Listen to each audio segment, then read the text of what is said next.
आपके सामने ये दास अनिरुद्ध बैठा है, मैं आपको क्या क्या बताऊं, क्या क्या समझाऊं। मैं संसार में रहता हूं आप लोगों की तरह, संसार का सारा काम करता हूं आप लोगों की तरह, हर जिम्मेदारी पूरी करने की कोशिश करता हूं आप लोगों की तरह, भगवान के चरणों में भक्ति करने की कोशिश करता हूं आप लोगों की तरह। लेकिन मैं सब कुछ करता हुआ भी मैं कुछ नहीं करता। कैसे? ऐसे क्योंकि मैं ये मानता हूं कि मैं कुछ कर ही नहीं रहा, मेरे से भगवान सब कुछ करवा रहे हैं, पहला। दूसरा, ये दास अनिरुद्ध, मैं मानता हूं, मैं आप लोगों को देखता हूं ना, तो मुझे आप लोगों में यही नजर आता। जब आप में से कोई रोता हुआ मेरे पास आता है, जब कोई रोता है मेरे सामने आकर, मैं बड़ी दुखी हूं, मैं बड़ा दुखी हूं, मैं बड़ी परेशान हूं, मैं बड़ा परेशान हूं, तो मुझे बस एक ही बात समझ में आती है कि ये दुखी और ये परेशान सिर्फ इसलिए है कि इन्हें उस ईश्वर पे बस भरोसा नहीं है और इन्होंने इस संसार को सही तरीके से जाना नहीं। आप अमेरिका जाएंगे ना, तो अमेरिका जाने के पहले वहां के रूल्स जान लीजिए। वहां का कानून, वहां का संविधान अलग है। हमारे भारत में तो कोई कहीं भी कचरा फेंक देता है, कहीं भी थूक देता है, कहीं भी खड़ा होकर सुसु कर लेता है। अमेरिका जैसे देशों में ऐसा करने पर फाइन हो सकता है। तो यहाँ के रूल्स अलग हैं, वहां के रूल्स। यहाँ तो आप लाल बत्ती क्रॉस कर देते हैं तो कोई बात नहीं, वहां तो बड़ा गजब का फाइन है। तो यहाँ के रूल्स अलग हैं, वहां के रूल्स। जब अमेरिका जाएं तो वहां के रूल्स फॉलो करने पड़ेंगे। उसी तरह जब संसार में आए हो तो संसार के रूल्स फॉलो करने पड़ेंगे। और आप लोग आ गए संसार में, लेकिन आपको संसार के रूल ही नहीं पता कि संसार का रूल क्या है। संसार का रूल क्या है, नियम क्या है? संसार का नियम है कि यहां जो आया है उसे दुखी होना पड़ेगा, और दुखी हैं। शर्त यह है कि आपको कोड़े भी पड़ेंगे और आपको रोना भी नहीं है। आपको दुख भी मिलेगा और आपको रोना भी नहीं है। भगवान कृष्ण मंदिर में खड़े हैं, बांसुरी बजा रहे हैं और स्माइल है होठों पर। भगवान की स्माइल ये कहती है कि आप संसार में आए हैं, संसार में दुख ही दुख है, इस दुख में संसार में रहना है, लेकिन मुस्कुराते हुए रहना है, खुश रहना है। क्या करेंगे? रोते हुए नहीं, मुस्कुरा। ये संसार दुख का सागर है, लेकिन मुस्कुराते हुए चलना है। आप लोग जो रोते रहते हैं ना, आपको रूल्स पता नहीं है कि संसार में रहने के तरीके क्या हैं। इसलिए भगवान बुद्ध जब आए तो ये ज्ञान हो गया उन्हें कि संसार दुखालय है। उनके सामने एक बूढ़ी अम्मा आई अपने मरे हुए बेटे को लेकर। गौतम बुद्ध भगवान बुद्ध के पास एक माँ आई, उनका बेटा मर गया, 5 साल का था। किसी ने बताया कि गौतम भगवान बुद्ध बड़े तपस्वी हैं और वो यदि कृपा कर दें तो तेरा मरा बेटा जिंदा हो सकता है, क्योंकि वो बड़े संत हैं और शक्तियां हैं उनके पास। जा मरा हुआ बेटा लेकर के आई, चरणों में लेटा दिया। महाराज, मेरा बेटा चला गया, मेरे बेटे को आप अपनी शक्तियों से जीवित कर दो। मेरा इस बेटे के सिवा कोई नहीं है, मैं बड़ी दुखी हूं, मैं बड़ी परेशान हूं। भगवान बुद्ध भगवान ने कहा, ठीक है, मैं तेरे बेटे को जिंदा करूंगा, लेकिन तुझे एक काम करना पड़ेगा। तू जा गांव में और 1 मुट्ठी सरसों लेकर आ, लेकिन सरसों के दाने उस घर से लाना, या चावल लेकर आ मुट्ठी भर। मैया को जगाओ।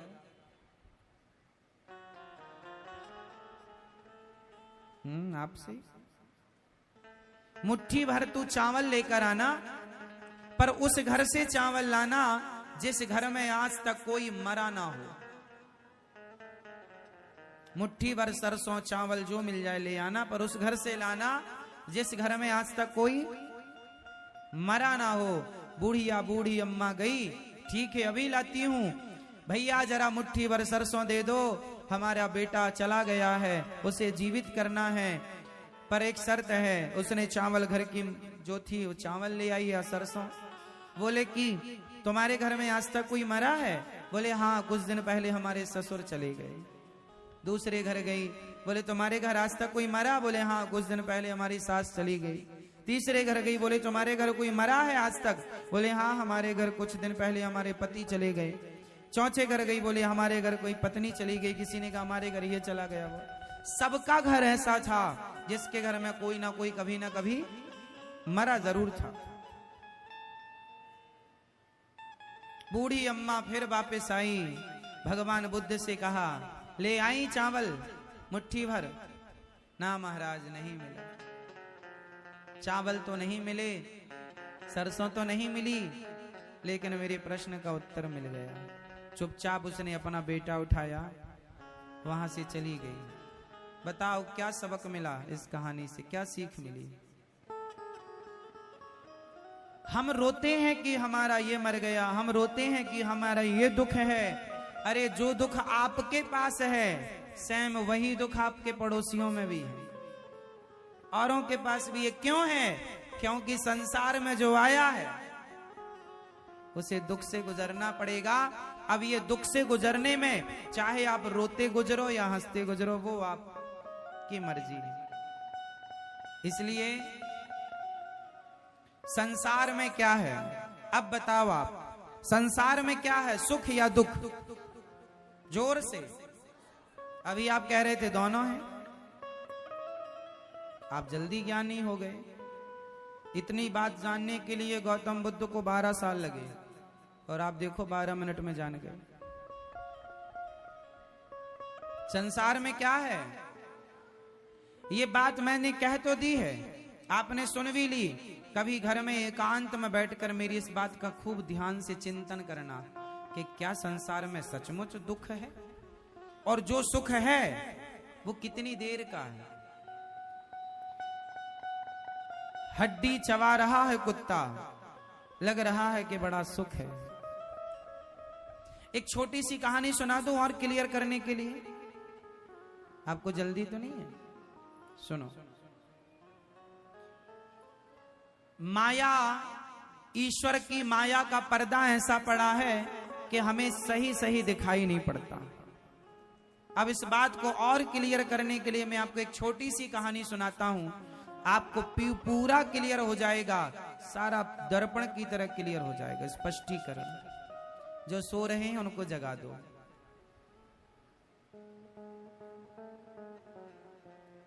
ये कहानी जो मैं सुनाने जा रहा हूं अनमोल है, शायद आपने आज तक नहीं सुनी हो, इसलिए ध्यान से सुनिएगा।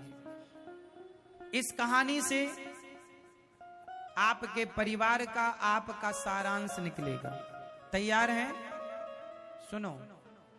एक बार नारद जी ने भगवान कृष्ण से कहा कि हे श्री कृष्ण, मैं जानना चाहता हूं कि आपकी माया क्या है। आपकी माया क्या है? मैं देखना चाहता हूं आपकी माया को। कैसी है आपकी माया? आप लोग भी ध्यान से देखिए, अभी मैं कुछ आपको दिखाऊंगा। आपकी माया क्या है? भगवान ने कहा चलो तुम्हें माया दिखाते हैं। नारद जी को लेकर भगवान एक घने जंगल में चले गए। भगवान श्री कृष्ण हैं और ये बात द्वारिका की है। जब भगवान द्वारिका के राजा थे, नारद जी भ्रमण करते करते द्वारिका गए। आज भगवान नारद जी को लेकर घने जंगल में भगवान प्रवेश कर गए। नारद जी बोले प्रभु और कितने अंदर ले जाओगे? भगवान बोले बस थोड़ा अंदर और। नारद जी चले। चलते चलते नारद जी थक गए, एक पेड़ की छांव में बैठ गए। प्रभु अब चला नहीं जा रहा, मैं थक गया, थोड़ा विश्राम कर लो। भगवान बोले अच्छा विश्राम तो कर लेंगे, पर हमें बड़ी प्यास लगी है। हे देवर्षि नारद जी, हमें बड़ी प्यास लगी है, क्या आप पानी का बंदोबस्त करेंगे, हमारे लिए पानी पिलवाएंगे? हाँ हाँ। नारद जी बोले आप यहीं बैठो पेड़ की छांव में, मैं अभी आपके लिए पानी लेकर आया। नारद जी उस घोर जंगल में, भयंकर जंगल में पानी की खोज में आगे चले। नारद जी थोड़ा ही 400 कदम आगे बढ़े कि उन्होंने देखा कि एक सुंदर सा नगर था। उस नगर में एक सुंदर सी स्त्री एक कुएं में पानी भर रही थी। नारद जी ने कहा, देवी बड़ी प्यास लगी है, क्या हमें पानी मिलेगा? उस देवी ने मुस्कुराते हुए नारद जी की तरफ देखा और कहा, जरूर। नारद जी ने ऐसे किया, अपने दोनों हाथों को आगे बढ़ाया। उसने घड़े से पानी नारद जी की अंजलि में डाली और नारद जी पानी पीते हुए अपने नेत्रों को उठा करके, ऊंचा करके, और उसकी सुंदरता को, स्त्री की सुंदरता को देखने में इतने मस्त हो गए कि भूल गए कि मैं कोई काम करने आया था। उस स्त्री से कहा, देवी इस नगर का नाम क्या है? बोले, इसका नाम है उत्तमपुर। अच्छा, इस नगर के राजा कौन है? मेरे पिता इस नगर के राजा हैं। अच्छा, तो आप राजकन्या हैं? हाँ। देवी आप बहुत सुंदर हैं, क्या आप हमसे विवाह करेंगी? देवी ने कहा, हाँ, यदि मेरे पिता तैयार हो जाएं तो मैं आपसे विवाह कर लूंगी। चलो हमें अपने पिता से मिलाओ। अब नारद जी उस लड़की के पिता से मिलने गए और भगवान भेजे थे कि जाओ हमारे लिए पानी लेकर आओ। और नारद जी अपनी शादी की चर्चा करने गए। लड़की के पिता से बोले, आपकी कन्या बड़ी सुंदर है, हमें पसंद है। राजा ने कहा, महाराज आप तो देवर्षि नारद जी हैं। हाँ हाँ, ठीक पहचाना, हम देवर्षि नारद। अरे महाराज, आप जैसे महात्माओं के पास हमारी कन्या रहेगी तो ये तो हमारा सौभाग्य है कि आप जैसी तपस्वी हमारी कन्या को वरण करेंगे। लो भैया, सुंदर सा समय निकाला गया, तारीख तय की गई और नारद जी का उस लड़की से विवाह संपन्न हुआ। अब नारद जी हो गए गृहस्थी। ध्यान से सुनना, नारद जी हो गए गृहस्थी और नारद जी ने गृहस्थी में रह करके बड़े प्रेम से उस नारी के संग रहकर आनंद लिया। एक दिन उनके ससुर की मृत्यु हो गई। ससुर की मृत्यु हो गई तो इनके साले थे नहीं।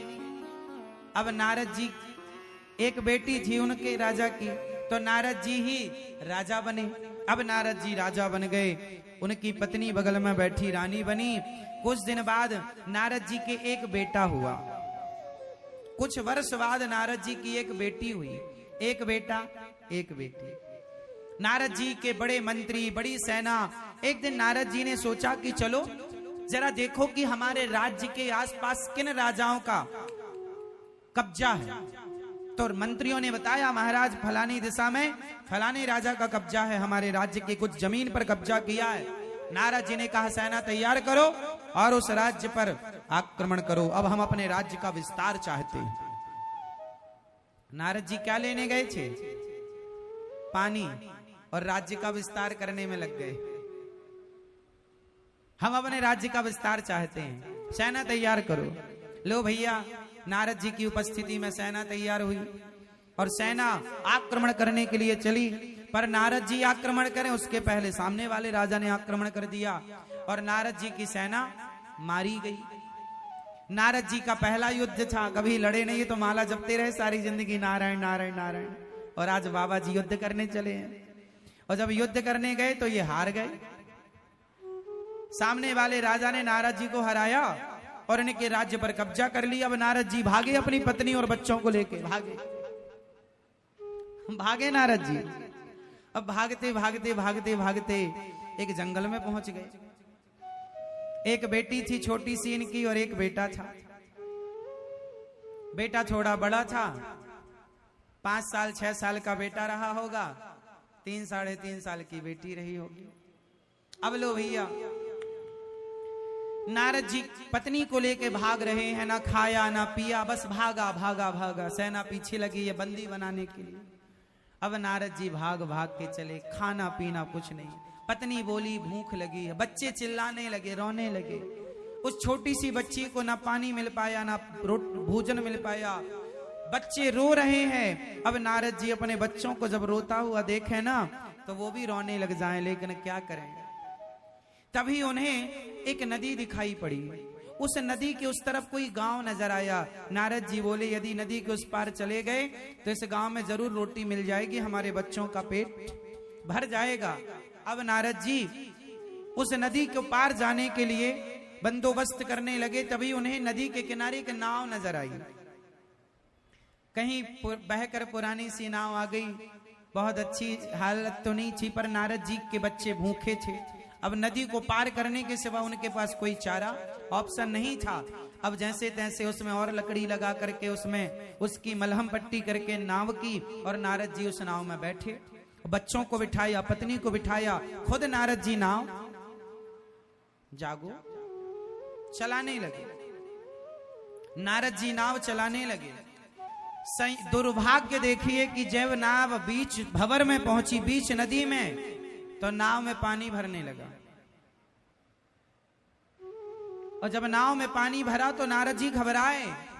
पत्नी से कहा तुम्हें तैरना आता है? बोले हमें नहीं आता। अब नारद जी देख रहे हैं कि पानी भर रहा, छोटे छोटे बच्चे, 2 बच्चे, पत्नी।